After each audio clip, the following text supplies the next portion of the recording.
Yes, British food is trash. And I now know this because I have experienced what another world's cuisine has to offer. Japanese cuisine is so many light years away from British cuisine, it is actually depressing. It is so depressing that I need to come back and live in a country where the food is this bad. I went to a yakiniku place and this is where my eyes were fucking opened, right? And manager-san ordered this giant tiered fucking course meal where it was like a spiral staircase. It was so, it was so big. A spiral staircase with beautiful like dry ice candles and flowers all over it. And at the top you had ox tongue, which was pretty fantastic. I really enjoyed it. I thought it was nice and tender. It was really flavorful. And I thought, damn, that was really good.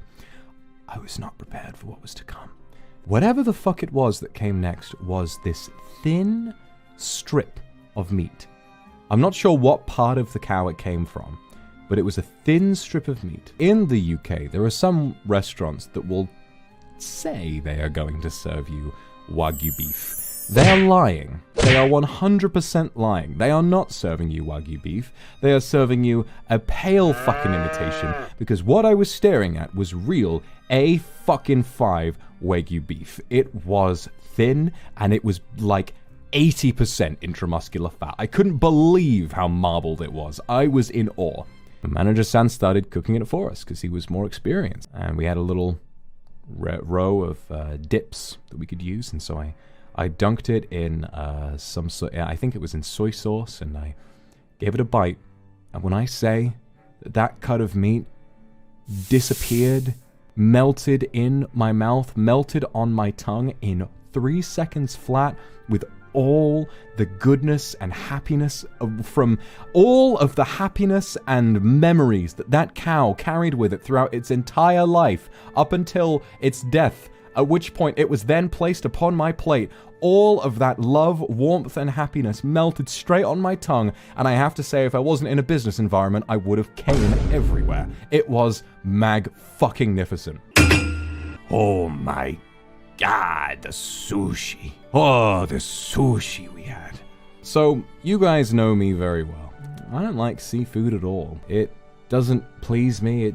I don't like the flavor. I don't like the taste. I don't like the smell. Seafood doesn't sit right with me on the best of days, on the worst of days. Seafood is my kryptonite. However, I was in a new part of town, new part of the world, and I decided, you know what? It's time for something new. It's time to experience a new taste. It's time to experience a new flavor. And manager-san took us to this very upmarket sushi place. I mean, pause.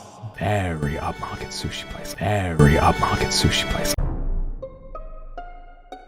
It was this like hidden underground place with a course menu. So it's a set menu, no choices. Everybody gets the same thing brought out in these waves. My experience with this sushi place was it was very interesting because it started out and I was really apprehensive. I was like, I'm going to get through this quite slowly, and I might not eat very much. But then, and I'm playing this very inspiring music for a reason, we were brought a little soup, and in that soup, the soup was seaweed flavored, and it smelled it too.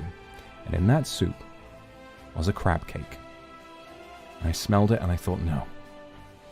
I thought, no, I don't want it. I don't want it at all. And I saw everyone else, and I saw them take their chopsticks, and I saw them put this crab cake straight into their mouth, and so what I did, I broke off a tiny little piece of this crab cake swimming in this soup, and I ate it. And it tasted like seafood. And I expected myself to spit it up.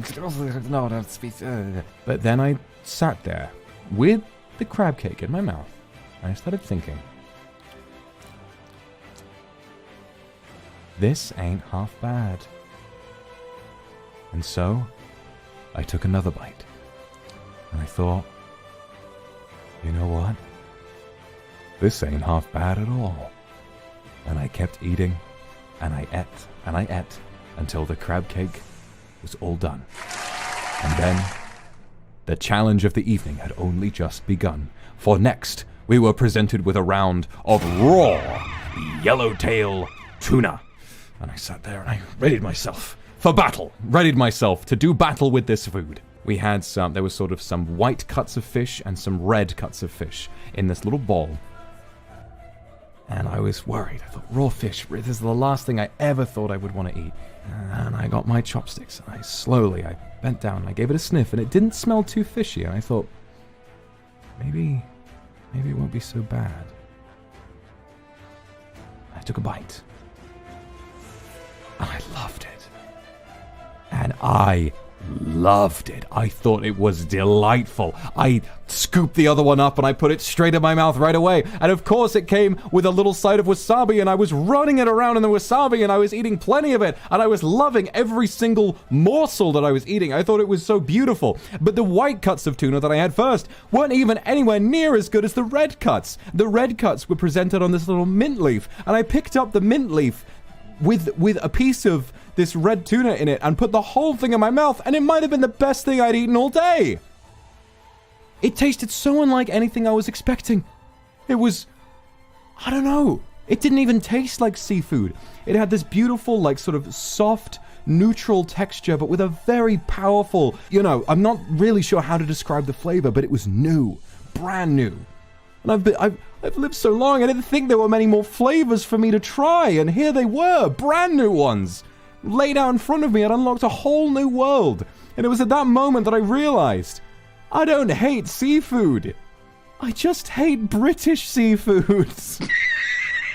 All these incredible flavors, they just affected me.